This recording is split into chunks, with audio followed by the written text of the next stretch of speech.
In this lesson, we talk about transformations of graphs. We're going to look at how changes in the equation of a function result in specific, predictable changes in the shape of the graph of that function. So here we go. The three types of transformation that we will deal with are shifting, which is sometimes called translating, which simply means moving horizontally or vertically. Scaling, which is stretching or compressing, and again, that could be done horizontally or vertically. And reflecting, either over the x-axis or the y-axis. So let's start with the simplest, which is shifting. Again, shifting is simply moving the graph horizontally or vertically with no change in shape. All right, let's say that we started with some function y equals f of x, just a generic function y equals f of x, and we introduced a constant, we'll call it k, greater than 0. Okay, if we then created a new function, y equals f of x plus k, that would yield a change in the graph, a shift up by k units.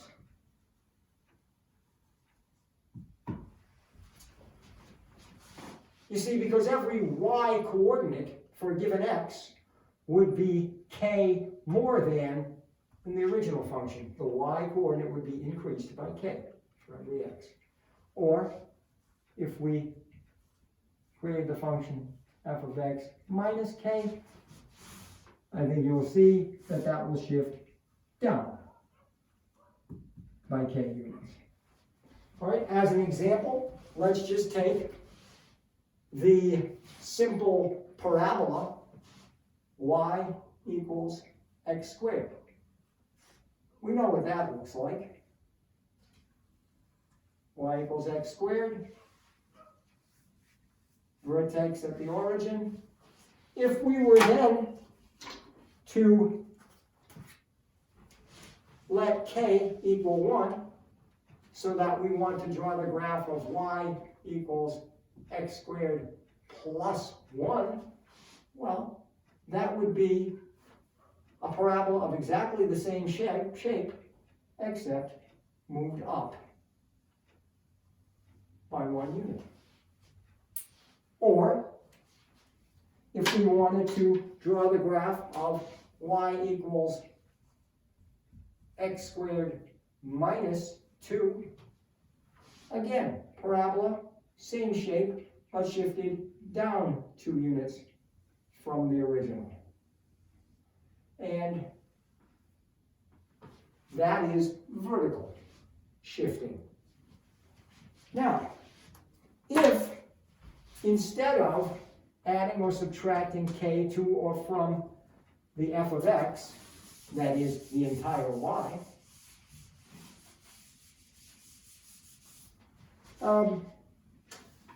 we'll call this, instead of k, h. And the only reason that we'll do that is that it's rather conventional, as we shall see in a later section. So let's say we do this. Y equals f of x plus h. Well, in this case, adding the h to the x results in a shift to the left h units. Whereas y equals f of x minus h results in a shift to the right. All right, here the shift is horizontally. We are affecting the x. So again, let's take our same beginning point. Let's start with the function y equals x squared. Parabola, vertex at the origin. And let's suppose that we now want to graph y equals x plus 1 squared. That would give us a shift 1 unit to the left. Same shape, again, shift 1 unit to the left. The parabola y equals x minus 2 squared would take this parabola and shift it 2 units to the right. And that is shifting, the first of 3 transformation types. The next is scaling.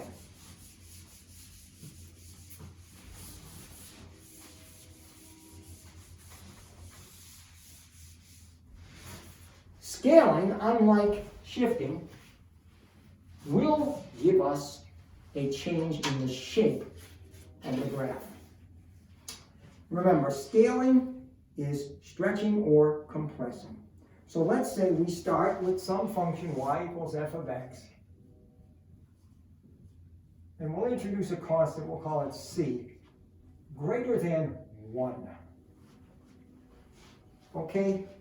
If we then introduce that function into the, or that constant into the function y equals c f of x, that is going to result in a vertical stretch. And of course, that vertical stretch is by a factor of c. If instead we multiply by 1 over c, then that would give us a vertical compression. So, for this one, let's not use the parabola because visually it would not give us a very clear representation of what's going on. Let's use a piece of the graph y equals the sine of x. Now, we haven't gotten to trigonometry yet in this class, but we have to assume if you're in Calculus 1, you have studied trigonometry at some point. So y equals the sine of x. Let's take a piece of that graph. Let's say just from 0 to 2 pi.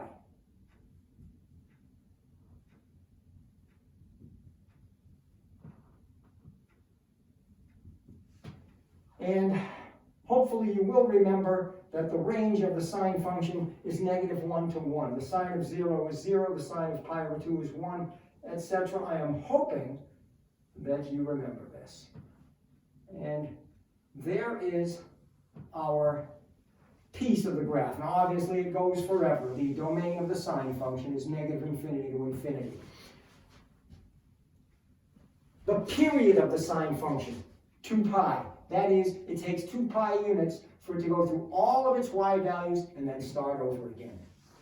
The amplitude of the sine function, 1. That is the maximum displacement from the equilibrium position or the center line, 1 unit away. Goes 1 unit up, goes 1 unit down. Okay, now, suppose I wanted to graph y equals 2 sine x. Well, that would not affect my period, but it will affect my amplitude.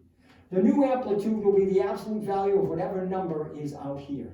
So in our case, the amplitude is 2. So at pi over 2, we will go to 2 instead of 1. Where the sine is 0, 2 times 0 is still 0, so that does not alter there. And so our new function, 2 sine x, still has period 2 pi, but now has amplitude 2. If instead we were to graph y equals 1/2 sine x, the amplitude now would be 1/2. Every y coordinate on the original graph would be multiplied by 1/2. And our graph would look like this. All right? Multiplying by the entire f of x changes vertically, changes amplitude if we have something with a given amplitude, and it's a vertical stretch or compression. Okay, now, suppose we, instead of multiplying the c times f of x, we take the function and we now say y equals f of cx, multiplying the c times the x. This will yield a horizontal compression. A horizontal compression by a factor of c. Whereas this, f of x over c, or 1 over c times x, will yield a horizontal stretch. All right, so again, if we start with y equals sine of x. If we start with y equals the sine of x, and let's go.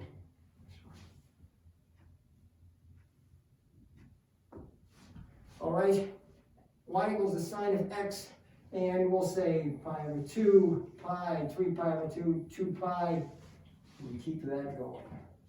So, boom, boom, boom. All right, pi over 2, and this would be 2 pi, and here's 3 pi, 4 pi. Okay, y equals the sine of x over this. If we just do one period of it, goes like so. If we do a second period again, it repeats all of those y values again in the space of 2 pi units on that x-axis. Now, let's do this. Y equals the sine of 2x. All right, we have multiplied the c times the x. It's a horizontal compression. What happens is, now, the period, instead of being 2 pi, will be 2 pi divided by whatever number is multiplying the x. Therefore, the period of this function will be 2 pi divided by 2, which is just pi. In pi units, this function will go through all of its y values and start over again. And it would keep doing that. Period, pi, no change in amplitude. If instead I were to draw the graph of y equals the sine of, let's just call it 1/2 x, the period here again would be 2 pi divided by this constant. 2 pi divided by 1/2 is 2 pi times 2, which is 4 pi. This graph, again, no change in amplitude, but definitely a change in period. The new period, 4 pi. It would take the entire 4 pi units for it to go through all of its positive and then negative y values and then start over again. So that is scaling, stretching, and compression. Compressing. We have done it vertically, we've done it horizontally. Finally, we have reflecting. Instead of having a k or a c, which could change, let's just have -1. All right? Y equals negative f of x. This is a reflection across the x-axis. Every y coordinate will be the negative of the original. If we had this instead, y equals f of negative x, this would result in a reflection across the y-axis. Okay, let's use the function y equals e to the x on this one.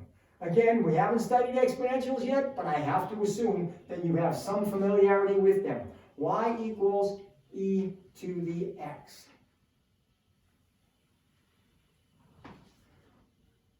Its y-intercept is the point 0, 1.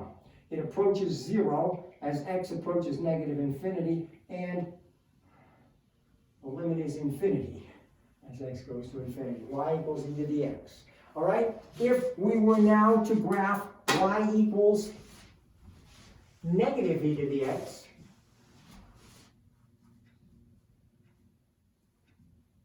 again, that would be a reflection across the x-axis. The y-intercept would be point 0, negative 1. This would do that. If instead we were to graph y equals e to the negative x,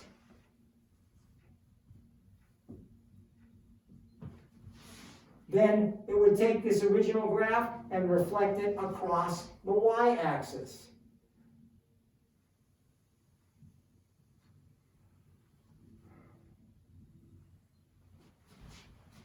And that is the third type of transformation of graphs. Again, that is called reflection. So we have shifting, scaling, reflecting. Please keep in mind that in the study of transformations, in our work with graphs, there is no limit that says you can do only one transformation. We will have functions wherein we will have shifting and scaling and perhaps reflecting. And we'll do that when we get to the trigonometric functions themselves. One special thing I want to look at right now, though, is circles. Because we're going to deal with these. Let me spend 1 minute on two equations of circles, which are a result of this shifting, actually. So there are two equation circles that you should be familiar with. Two equations for circles. You should be familiar with this one. X squared plus y squared equals r squared. This is the equation of a circle with its center at the origin and a radius of r. So if I had the equation x squared plus y squared equals 25, that would be the circle with its center at the origin and a radius of 5. If you were to shift that, and this is why I used the h and k before, because this is standard, x minus h squared plus y minus k squared equals r squared. This is the circle with its center at the point hk. The radius is still r. Okay? On this one, be careful. Because if you have, for example, a circle x plus 3 squared plus y minus 2 squared equals 16, it is what is subtracted that is the coordinate. So x plus 3, read in your mind as x minus negative 3. The center of this circle is negative 3, 2. The radius is 4. Okay, that's circles. Know those. We'll be dealing with them.